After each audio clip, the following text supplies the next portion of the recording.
Olá, muito boa noite para você que assiste a Rede Vida, direto dos estúdios de Brasília. Mais um Frente a Frente para você nesse dia cheio de reuniões em Brasília. O presidente eleito Jair Bolsonaro teve um encontro com governadores, do qual participou também o ministro da Economia, Paulo Guedes. Está tentando aí fechar as contas, está muito difícil fechar o orçamento, ninguém sabe até agora qual vai ser a estrutura de governo. E o tempo está acabando, o orçamento precisa ser votado até o final deste período legislativo. Mas não é apenas o futuro governo que está trabalhando. O atual governo também não tirou o pé do acelerador ainda. E para você saber o que está acontecendo na atual gestão e como é que estão os contatos com o futuro governo, nós recebemos aqui hoje o ministro de Minas e Energia, Wellington Moreira Franco, que é também presidente da Fundação Ulisses Guimarães, do MDB.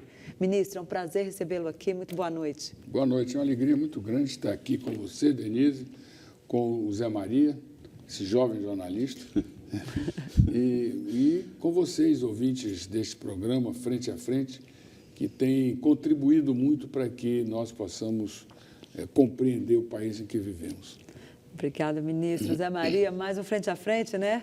Companheiro aqui de todas as quartas-feiras. Pois é, e um momento importante. O Frente a Frente leva até você detalhes e bastidores da política para que você tenha uma ideia. É um momento importante porque se trata da formação do futuro governo. E o ministro Moreira Franco tem uma larga experiência em administração pública e em várias administrações públicas, vários governos, o que é muito importante e que agrega muita experiência.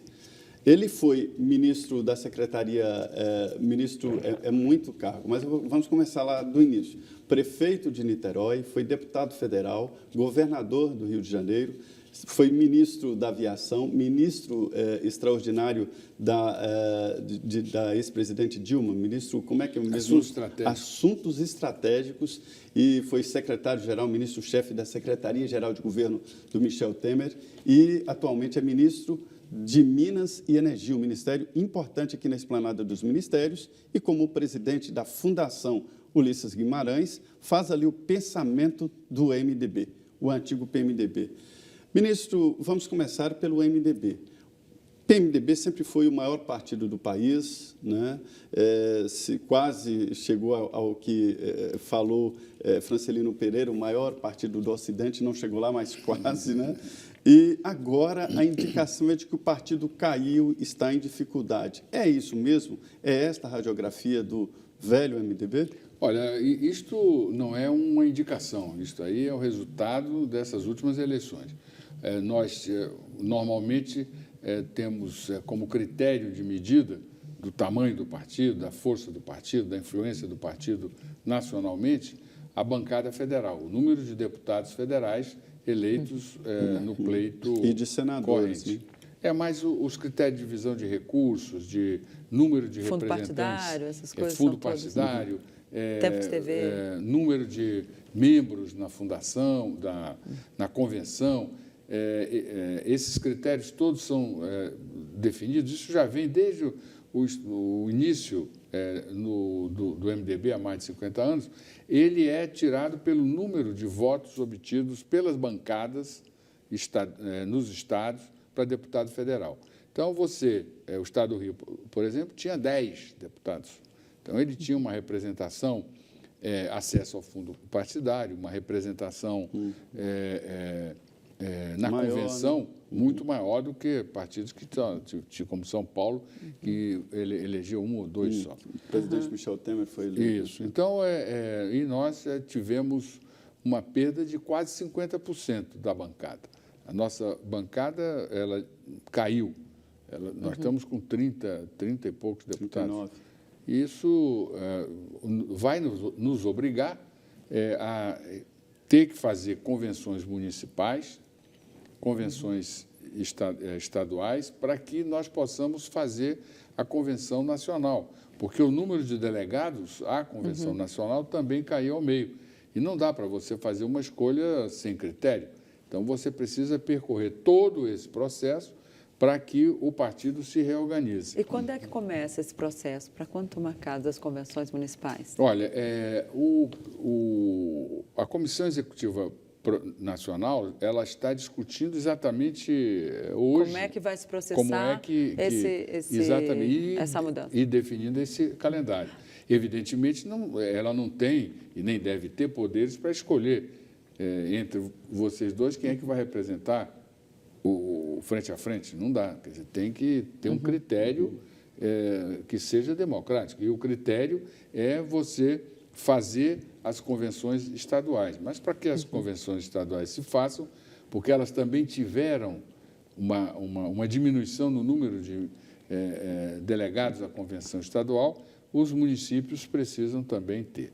E uma proposta que o presidente Jucá está apresentando, disse que iria apresentar à comissão executiva, seria uma determinação de que as intervenções dos diretórios estaduais nos diretórios municipais, elas só se dessem a partir de uma determinação da Comissão Executiva Nacional.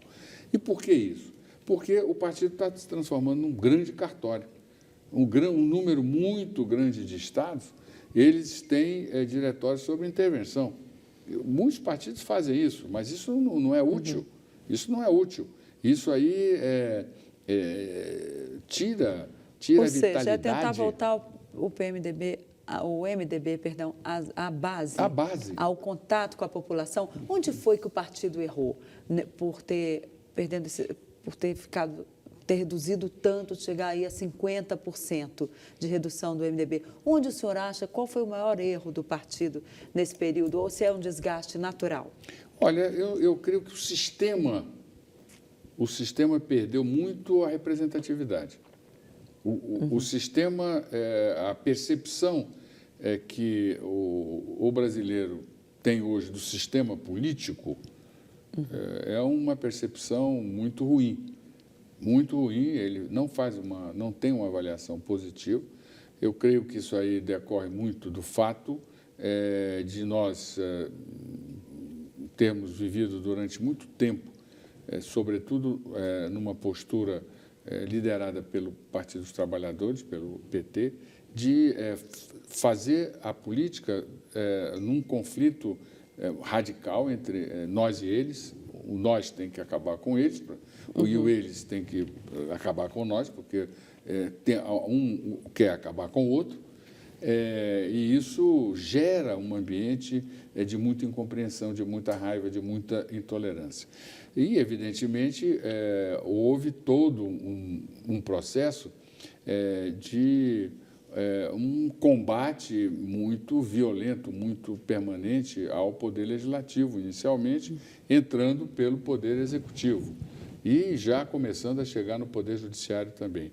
Evidente que numa sociedade em que o cidadão é o dono do poder, na democracia, quem tem o poder é o eleitor. E ele, está entendendo, escolhe o seu representante. Mas, ministro... E isso, quando ele percebe que está neste quadro, ele faz uma avaliação ruim. E só para concluir, porque eu estou falando demais, e nessa eleição, como em 74, nós já tivemos um fenômeno muito parecido com este. Foi em 74. O eleitor saiu não para saber quem ele queria eleger, ele saiu para saber quem ele queria derrotar. Foi isso em todos os estados. Como se foi uma coisa cirúrgica. O estado do Rio foi uma coisa impressionante. Nós tínhamos, o MDB tinha uma bancada de 10, voltaram 3. E desses Fruto 3, de Sérgio Cabral, senhora? E desses 3, nenhum, todos novos. Fruto de Sérgio Cabral nessa confusão? Não só Sérgio Cabral, Lula, essa radicalidade toda. Enfim, o sistema, ele abusou.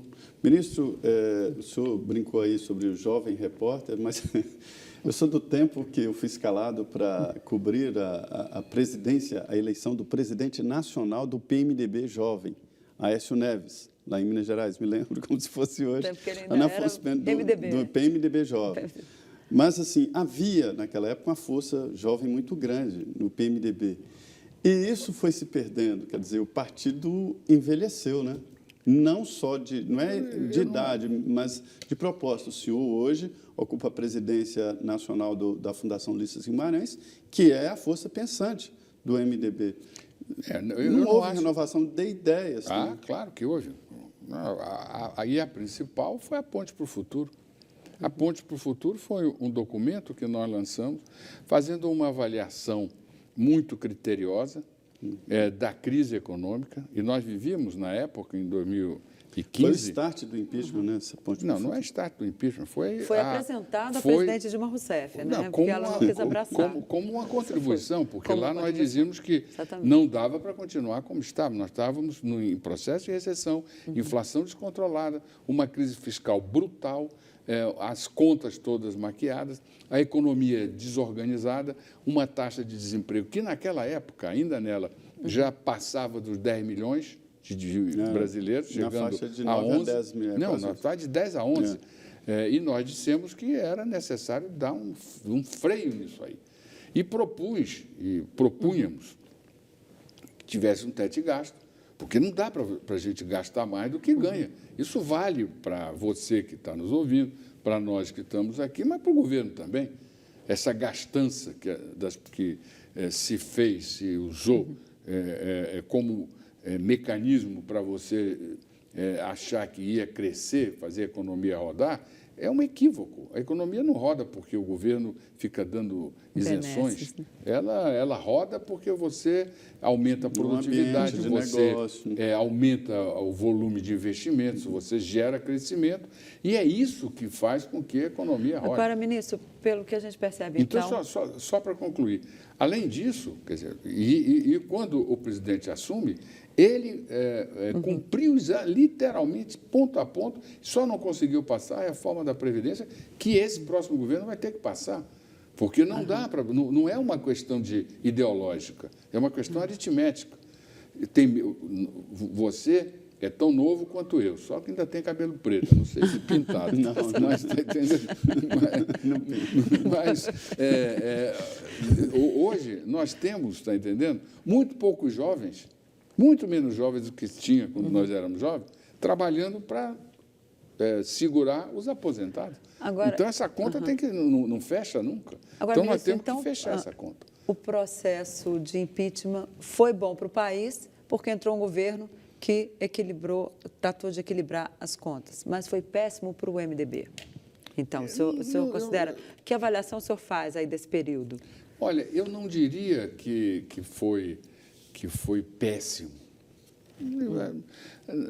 Na história, você não tem, está entendendo? E na política, você está entendendo? O homem faz a história não da forma que quer, ele faz vivendo as suas circunstâncias e tomando as decisões em função daquilo. É claro, que num ambiente, quer dizer, para combater a inflação, as respostas econômicas, financeiras, vêm com muito mais rapidez, porque é só você impor um nível de austeridade maior do que vinha fazendo. Agora, numa crise fiscal que o governo estava arrebentado, que as dívidas, todas elas crescendo, a dívida pública chegando a limites intoleráveis, o Estado já gastando, a União gastando 75% dos seus gastos, previdência e pessoal, uma inflação brutal, uma taxa de crescimento negativa. Não dava para segurar. Não dava para ter isso política. O impeachment? Foi isso não dava para ter políticas que dessem bons retornos. Não dá. Foi isso que influenciou o impeachment? Eu acho que sim. Acho que foi acelerou o processo. Foi isso que colocou o povo na rua. O povo percebeu. E outra coisa... Desemprego, né, também. Desemprego muito alto.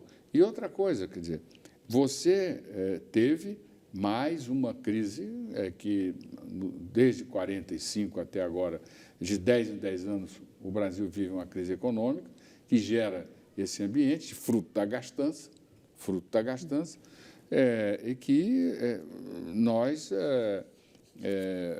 quando se tem uma situação dessa, as medidas que têm que ser tomadas pelos governos, e o presidente Temer teve coragem para isso, são medidas duras, não são medidas fáceis. Ele tem que... É como você, quando está em casa, perde o emprego, fica sem condições de manter o mesmo padrão que tinha, você tem que cortar. Você tem que cortar. As crianças ficam irritadas, sua mulher fica irritada, você fica irritado, todo mundo fica irritado. Mas tem que fazer, porque senão aquilo explode. E uma outra coisa que eu acho importante que a gente veja é que o presidente Lula, no primeiro mandato, quando sucedeu o Fernando Henrique Cardoso, ele também recebeu o país numa crise econômica, era mais uma crise financeira, não tão profunda quanto a que temos, a que se viveu no final do governo Dilma. Mas isso aí, veja, ele fez um arroxo duro nos 4 primeiros anos. Mas como ele vinha de um processo eleitoral, ele tinha gordura para queimar. O presidente Temer não. O eleitor do presidente Temer é o deputado e o senador. É verdade. Ficou um governo incompreendido, né? Não é governo incompreendido, é um governo, eu acho até que compreendido. Tão compreendido que nós não tivemos manifestações em rua. Quer dizer, as pessoas, na pesquisa, baixavam o sarrafo. Perfeito. Nós estamos aqui no Frente a Frente, em mais uma conversa, uma mesa redonda, aberta, com o ministro Moreira Franco. Ele é presidente nacional da Fundação Ulisses Guimarães, que é o lugar pensante do MDB. Vários cargos, ministros de vários governos e uma larga experiência na administração pública. Nós vamos agora a um intervalo, 2 minutos, e já estaremos de volta aqui no Frente a Frente.